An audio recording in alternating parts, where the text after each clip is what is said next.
my name is Drew Duncan. This is Sync 57 Sports Combat Late Night Sports Talk. Folks, I am on the phone right now with a fighter that is going to be making her BKFC debut.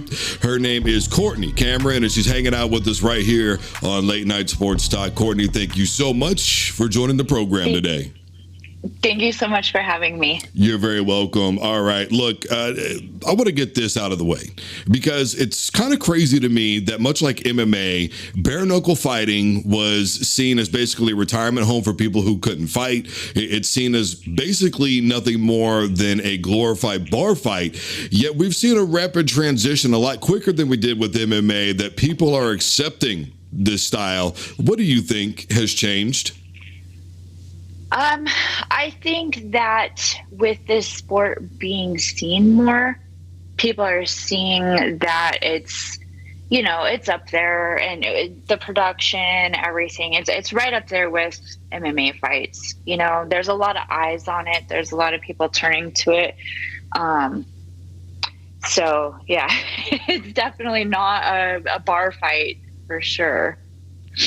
Well, stylistically, there are going to be some things that are different, right? For instance, clinching is something that's going to be a little bit different. How are you finding yourself in terms of adjusting from MMA to bare knuckle? So I've always been really dominant with my hands. I'm a striker by nature. That's the foundation of what I've learned. So I always just want to stand and bang.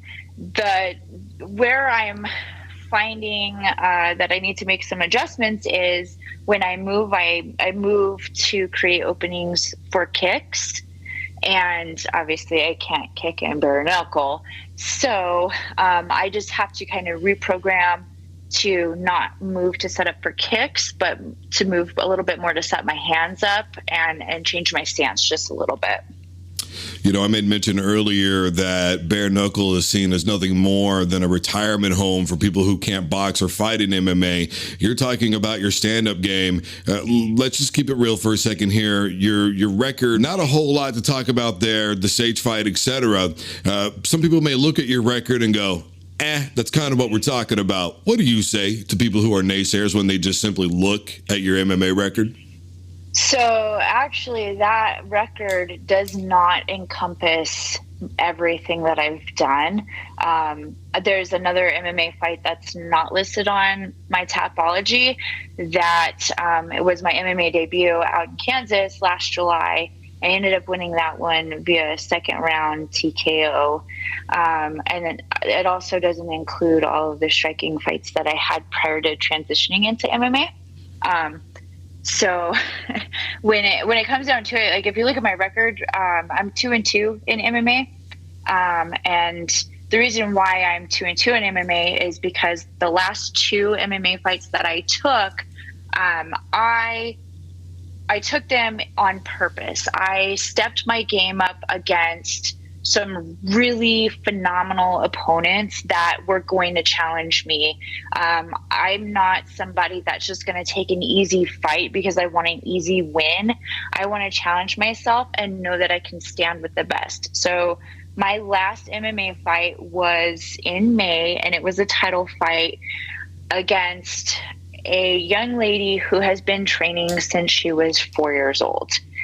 She has won world competitions with her karate and her striking, and she is incredibly strong.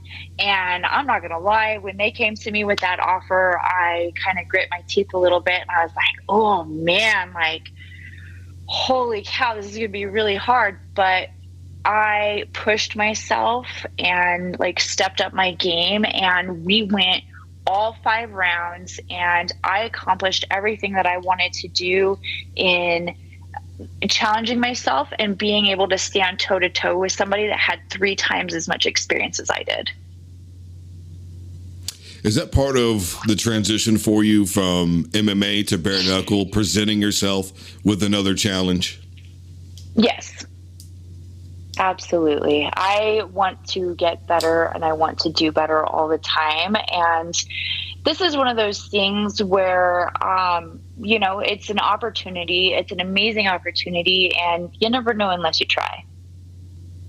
My name is Drew Duncan. We are here for Late Night Sports Talk Sync 57 Combat Sports. Her name is Khortni Kamyron. She's got to fight against an opponent that she's not quite allowed to announce yet in a bare knuckle brawl that is going to be happening very soon. The Rocky Mountains, the crazy weather, the hot, the cold, the rain, the snow, the tornadoes, the earthquakes. What's your favorite part about Colorado? The mountains. Fair enough. It's always the mountains.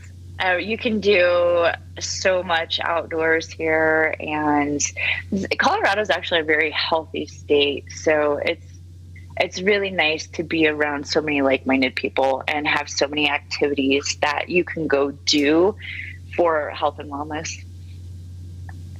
Do you think that being in Colorado is what inspired you? I mean, because obviously, there's 101 things that anybody could do with their life. And some people choose to wake up every single morning and go, you know what I really want to do today? I want to hit people and I want to potentially get hit back. That's going to be my day. I'm going to have a cup of coffee and then I'm going to go match somebody in the cage. What inspires you to take on this lifestyle? I actually, when I very first started in all of this, I had no intention of fighting or becoming a professional fighter. I don't know. I think it was like a lack of confidence and my lifestyle at the time. I stepped on the mat to try a class with a friend of mine, and I fell in love with everything about striking, about competing. And when I did my first competition, I did a lot better than I had anticipated I was going to do. And it was a really good feeling. And then I think 18 months later, I got given a fight on 3 weeks notice, and I went out there and just won all 3 rounds. It was a Muay Thai fight. Won all 3 rounds, and I was like, oh my gosh, this is amazing. Like, when you're doing local amateur fights and stuff like that, you're a celebrity for about an hour. But it's really cool to just go out there, to challenge yourself, to make the weight, to actually step into the ring and do what 95% of the population wouldn't do. You talked about lifestyle changes and things that you were going on in your lifestyle. If you don't mind, Khortni, what was happening as you were starting to get involved in MMA? So I actually used to be a stay-at-home mom who was a smoker and overweight and had no ambitions. And I was married at the time and not in a very healthy relationship at all.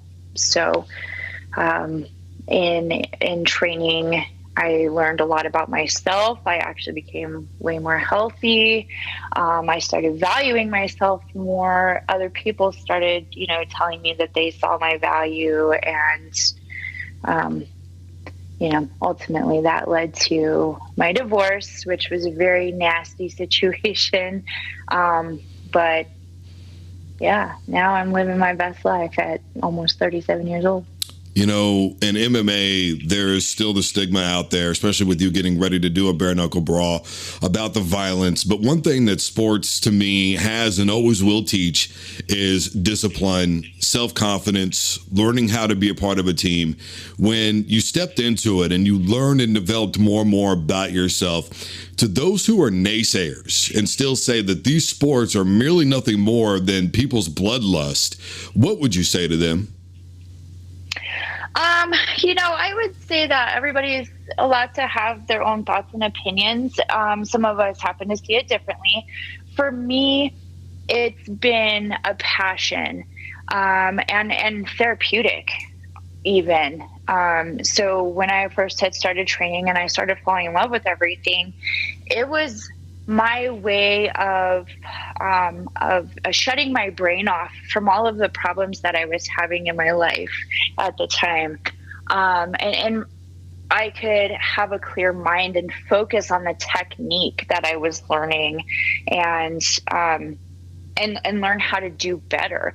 When it comes down to it, at the end of the day, yes, you're getting in the cage and you're fighting against somebody that's also trying to hurt you while you're trying to hurt them. But in real life application, what I have learned inside of the gym saved my life. What would be your message to women who are going through a similar situation like you were right now? That my message to women is that it does get better. You have to have faith in yourself, and you have to take steps that are incredibly scary. But it's the end result. Everything that you work so hard for, everything that you're so afraid to do, is so worth the peace that you have in the end. She is Khortni Kamyron. I am Drew Duncan. You're watching Late Night Sports Talk. This is Sync 57 Sports Combat Edition. Khortni, have the kids adjusted to mom getting hit in the face yet? Yes and no. So they were okay with me doing Muay Thai and kickboxing and big glove fights. I had a couple of boxing matches too. They were okay with that. My oldest is 16, and she still cringes, when mom gets hit. She's just like, you do what you want to do. I have a hard time watching it sometimes. And then my son, he's 13, and he fights as well. He's a Thai fighter currently, and he fought 3 weeks ago, and he, I think he's got probably the same type of mentality that I do about it, where, I love it, and he understands that because he loves it too. So he's okay with it. He also punches me in the face because he's sparring session with the mom. Hey, bro, what'd you do today? I sparred with my mom. Is everything all right? Yep. So yeah. I mean, they know it, they accept it. One is completely okay with it if it's what I want to do, and the other one is like, I don't like it, but if it makes you happy. Well, I'm the oldest of 7. My mother will tell you about having multiple teenagers in the house. Khortni, as I do with all of my guests, I give them an opportunity to say whatever it is that's on their mind. There's no right or wrong answer here. The floor is 100% yours. Whatever is on my mind. I am so incredibly excited for what happens next month, and for the opportunity that I got given. I'm excited to see how my skills develop between now and then. I am so incredibly thankful for the support of everybody around me. Personal friends, family members, complete strangers, everybody that, watches the fights and cheers me on, and, traveling out of town, the people that cheer for me when I travel out of town, like all of it, it's absolutely incredible. And from the bottom of my heart, it means so much to me. Very well said, Khortni. Thank you so much for joining the program. I appreciate you giving a little bit of your time today. Of course. Thank you so much for having me. You're very welcome. All right, everybody. Again, that is Khortni Kamyron. She is preparing for her bare knuckle debut coming up next month. I am simply Drew Duncan. This is Late Night Sports Talk, Sports Combat Edition. And as always, stay safe and take care of yourselves.